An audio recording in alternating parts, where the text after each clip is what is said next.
Watu wangapi waliingia katika madarasa za utafutaji wa ilmu ya dini, lakini kwa ushawishi wa sheitani wakaacha, wakakimbilia kwenye maisha, wakaonyeshwa njia za kupata darahim na dananir, kwamba ukifanya hivi utafanikiwa, utakuwa kadha wa kadha na kadha na kadha.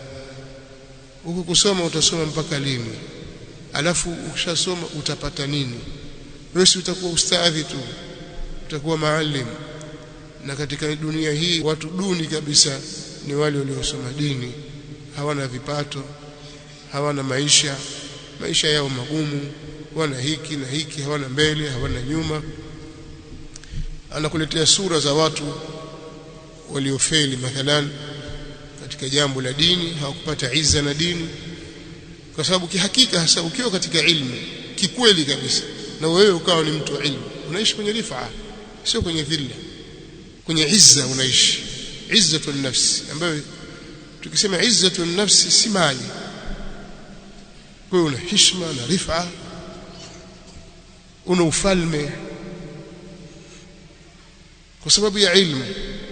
Sasa kuna watu wamefeli katika hili, kwa hiyo sheitani akuletea wale waliofeli sasa katika jambo la ilmu, ndio uwe mfano kwako. Angalia fulani, hata kutajia watu fulani na fulani, akupe mifano ya wanawazuoni waliofanikiwa kwa sababu ya kufuata njia ya ilmu.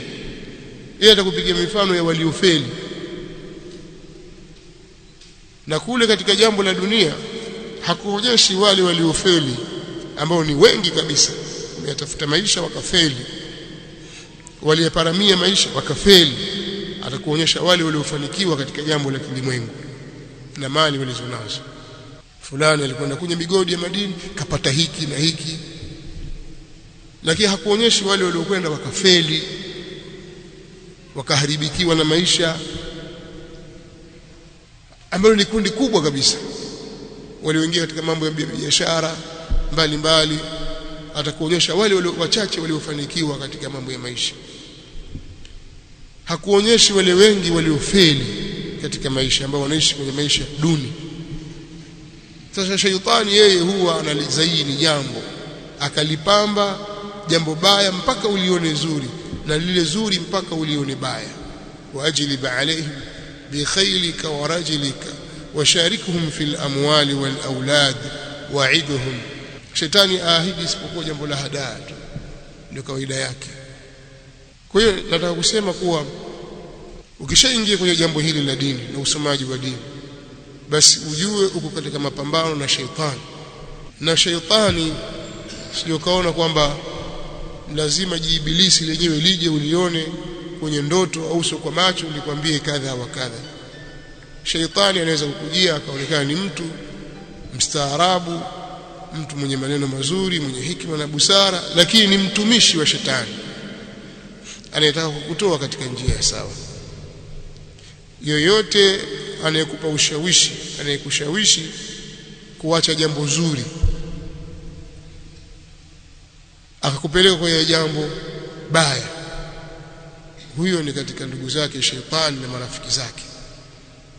Hata kama amevaa kilemba kizuri cha aina gani, kanzu na joho zuri na namna gani, anukia uturi wa kiasi gani, huyo ni katika ikhwanu ash-shayatin, ndugu zake na rafiki zake shetani, atakutoa katika njia yoyote.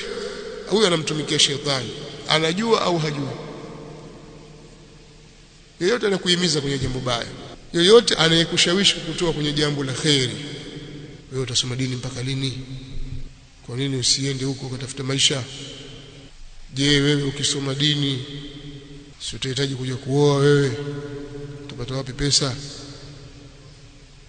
Ushajua utapata nini? Na wewe ukiangalia kwa ile akili yako ya kijinga, kwa kuwa hujafahamu bado, hujapata ile ladha ya ilmu, hujajua lengo la ilmu, wababaika. Unaona kweli itakuwaje sasa? Alafu kuonyesha mifano ya maustadhi au watu wanaoitwa maustadhi pengine waliofeli katika jambo la ilmu na maisha, hawakupata izza ile ilmu, wakajidhalilisha. Mtu kasoma dini lakini bado akawa ile izza na heshima ya ilmu haiko, amefeli, ndio anakutojea mifano hiyo. Angalia huyu, angalia huyu, angalia huyu, angalia huyu. Huku kwenye kutafuta dunia anakuonyesha wale top 10 katika nchi. Angalia fulani alifanikiwa kiasi hiki, fulani ana utajiri kiasi hiki.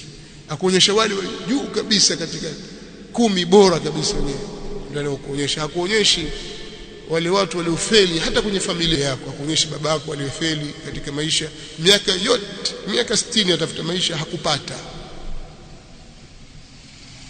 Kwa nini haiwezekani?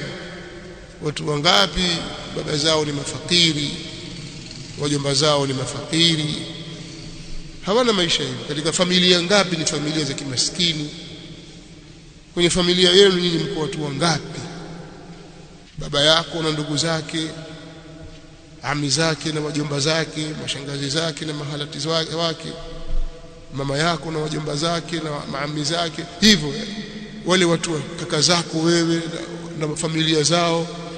Watu wangapi katika familia yenu, na ni wangapi walifanikiwa kwenye maisha kwa sababu hawakusoma dini wakaingia kwenye mambo mengine, sasa wamefanikiwa? Ni wangapi? Shetani wote hakuonyesha, atakuonyesha mtu mbali asiyekuhusu, kwa sikio wala kwa njeve, watu mbali kabisa. Angalia fulani, angalia fulani. Sasa wewe waona wale, kweli bwana, kumbe nikitoka hapa nikienda kufanya hivi nitafanikiwa. Nikisema maneno haya haina maana kwamba hakuna mafungamano baina ya kusoma ilmu na kutafuta riziki, kwamba mtu akisoma ilmu atakaa msikitini tu basi hakuna kutafuta riziki, la. Lakini nataka kusema kwanza, hakuna mafungamano baina ya kusoma na riziki.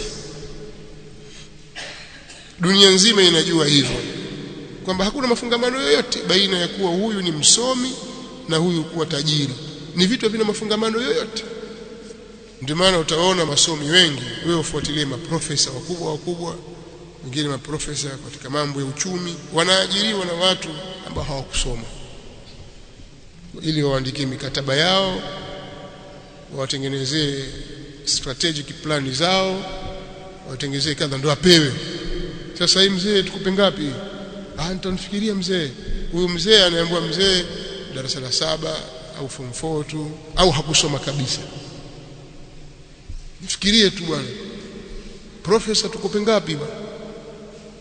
Yeye ni profesa bingwa kabisa.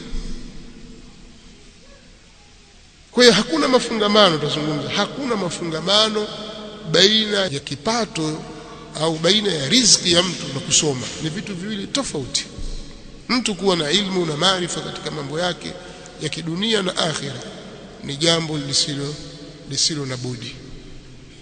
Tunatakiwa tufahamu dunia yetu, tusome, tuangalie.